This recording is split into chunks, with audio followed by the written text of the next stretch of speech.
Shalom à tous, Bezrat Hashemit Baruch, on va faire le cours numéro 32 et 33 du Sefer Amidot. Donc c'est là que Bomer, Chaksamer à tout le monde, Bezrat Shem, que ça nous amène que de Brachot.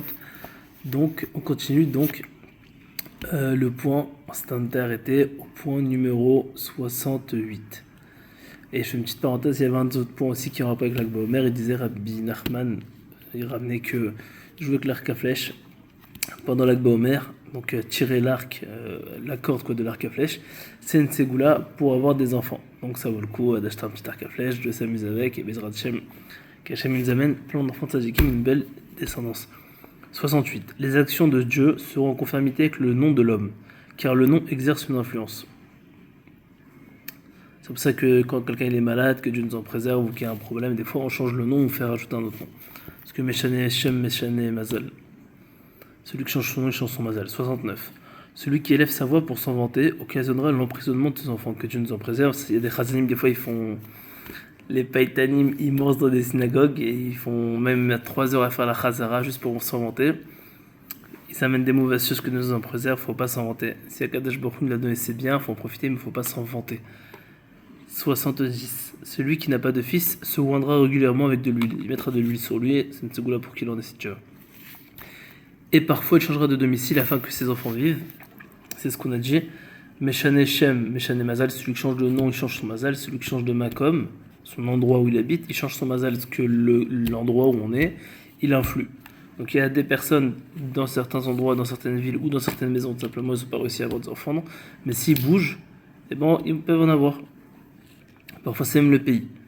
72. Par une poursuite constante de la paix, l'individu épargnera ses enfants la mort et l'exil. Donc il faut tout le temps chercher la paix le maximum, même si faire beaucoup de sacrifices, parce qu'au final, on enlève à nous et à nos enfants la mort et l'exil.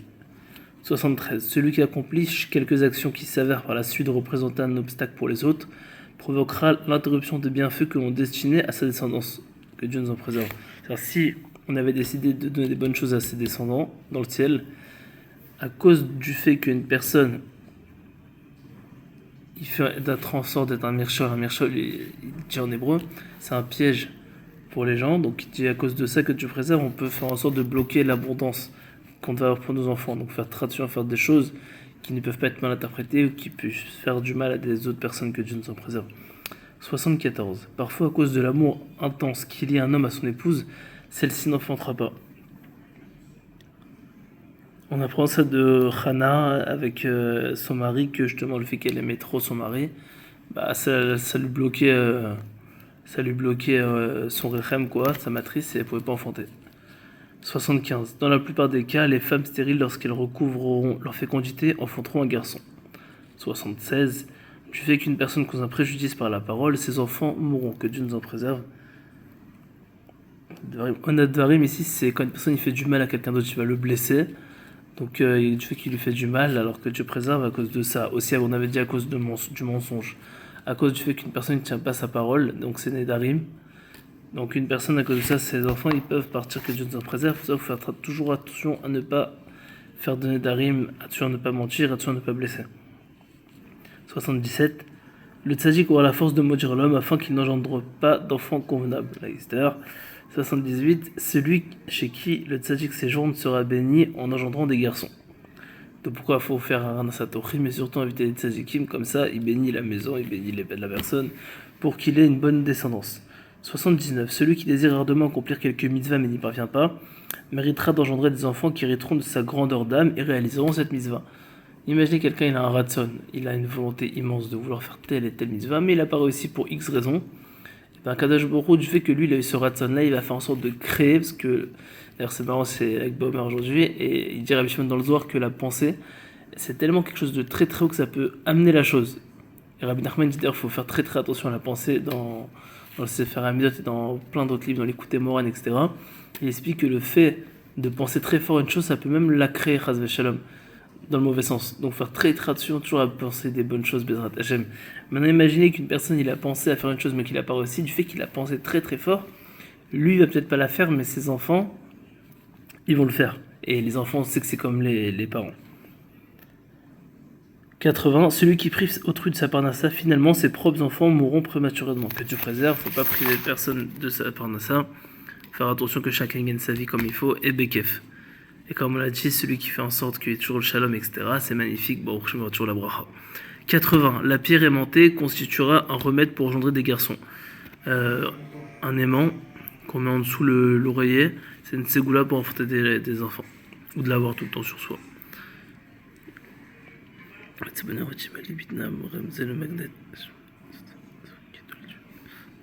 Ok, 82.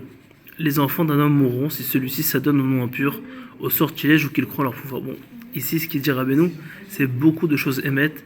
Il y a plein de choses que, on va dire, c'est plus trop actuel parce que je pense que je connais pas des personnes spécialement qui vont faire en sorte qu'un tzaddik le maudisse. Je connais pas seulement des personnes qui vont aller faire des sortilèges, des trucs comme ça. Malheureusement, ça peut arriver. La Torah, elle est émette, elle est éternelle.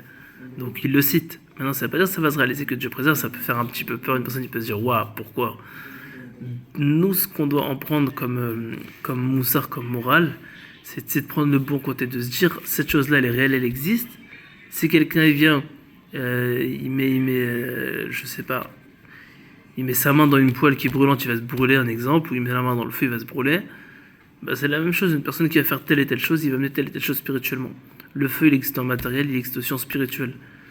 D'ailleurs, le feu, ce qui est marrant, c'est que c'est matériel, mais c'est pas vraiment matériel parce qu'on peut pas le palper, on peut pas le toucher avec les mains. Pourtant, il est là et il brûle. Donc, c'est pour ça que ça vaut le coup d'y faire attention. C'était une petite parenthèse. Mis à part ça, 83. Si un homme et son épouse se purifient les mains et donnent la tzedaka avant le rapport conjugal, ils écarteront par cela l'esprit d'impureté des enfants qu'ils conçoivent. Donc, faire deux choses, mettre la tzedaka et faire netchilat, ça amène énormément de gdusha et ça protège les enfants qui n'ont pas un esprit d'impureté, qui vont pas être des enfants bizarres avec des mauvaises pensées, etc.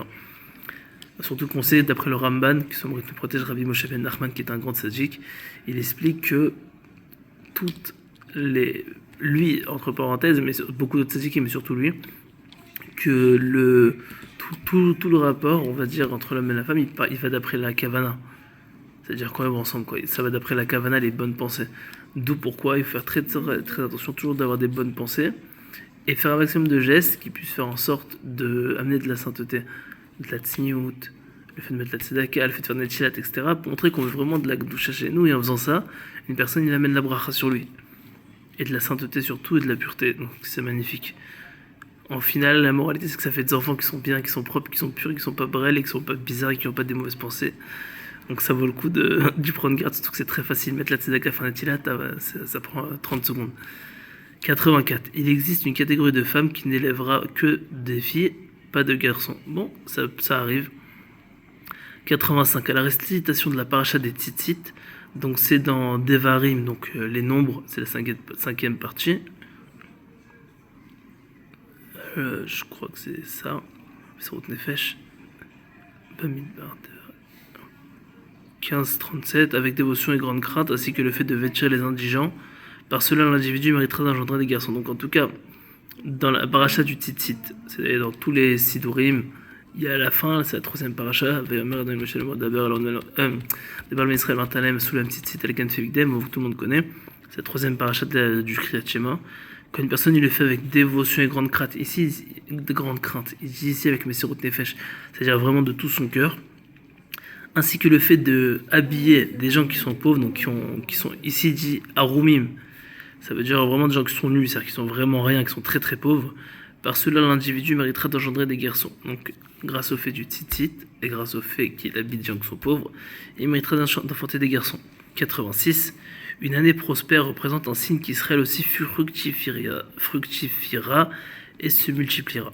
87. Si une femme s'adonne au sortilège, ses enfants mourront et elle deviendra veuve, que Dieu nous en préserve. Ça, il faut faire très très attention. Comme on l'a dit aujourd'hui, c'est très très très très très peu fréquent. Malheureusement, il y a toujours un peu des gens bizarres de partout, malheureusement. Faire attention chacun avec sa femme, sa famille, les fréquentations, tout ça. Parce que malheureusement, une mauvaise chose comme ça peut faire en sorte qu'il y ait des catastrophes. Et ça vaut le coup vraiment d'y prendre garde. 88. Si une femme qui allait manque de lait, le remède consistera à ce que son époux s'endeuille sur la destruction de Jérusalem. 89. Des fléaux atteindront les enfants à cause des paroles futiles des parents. Le lieu exercera également une influence. On a dit tout à l'heure que le lieu, le nom, etc., il y a plein de choses qui en dépendent. 90. Celui qui réjouit le Khatan et la Kala lors de leur mariage méritera que son épouse enfante des garçons. Grâce également aux attentions que l'on accorde aux lumières saintes de Shabbat. On avait dit alors des enfants ils mériteront d'avoir, les parents ils mériteront d'avoir des enfants qui éclaireront le monde entier. Et affiche sur un bon truc, une année particulièrement pluvieuse constituera un signe qu'il y naîtra de nombreux enfants mâles. Voilà, Bezrat Hashem, des bonnes nouvelles, que ça marche à tous.